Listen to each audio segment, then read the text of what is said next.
So வணக்கம் மக்களே, இதுதான் நாங்கள் வாங்கின சீலிங் லைட். ஆக்சுவலாக எனக்கு ஒரே ஒரு மைண்ட் செட் மட்டும் தான் இருந்துச்சு மைண்டில். வந்து அந்த ஒரு மாதிரி பிளாக் மெட்டலில் வரும்ல, அது மட்டும் நம்ம வாங்க வேண்டாம் அப்படின்ற மாதிரி மட்டும்தான் யோசித்தேன். அதுக்கப்புறம் போய் பார்த்தோன்னே பார்த்திங்கன்னா இது வந்து எனக்கு ரொம்ப பிடிச்சிருந்துச்சு. ஒரு மாதிரி ரோஸ் கோல்டு வெரைட்டியில் கிறிஸ்டல்ஸ் எல்லாமே செம்ம சூப்பராக இருந்துச்சு.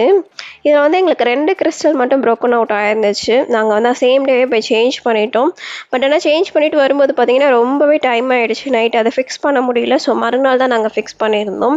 இது கூடவே பார்த்திங்கன்னா இன்னும் ஒரு 2-3 லைட் வாங்கியிருக்கோம். அதை நான் ஃபிக்ஸ் பண்ணிவிட்டு அப்கமிங் வீடியோஸில் வந்து உங்களுக்கு ஷேர் பண்ணுறேன். அப்படி ஷேர் பண்ணும்போது இதோட கிறிஸ்டல்ஸ் போட்டுட்டு இதோட ஒரு ஷார்ட்டுமே நான் வந்து அதில் ஆட் பண்ணுறேன். நீங்கள் பாருங்கள், இது அரௌண்ட் ஒரு 5.7 வந்துச்சு. எல்லா பார்கெயின்லாம் பண்ணி தான் வாங்கியிருந்தோம். நீங்கள் யாருக்காவது வேணும் அப்படின்னா கண்டிப்பாக போய் செக் பண்ணி பாருங்கள். இந்த லைட்டில் பார்த்தீங்கன்னா ஒரு 3 கலர்ஸ் வேரியண்ட் வரும். எல்லாமே செம்ம சூப்பராகவே இருந்துச்சு.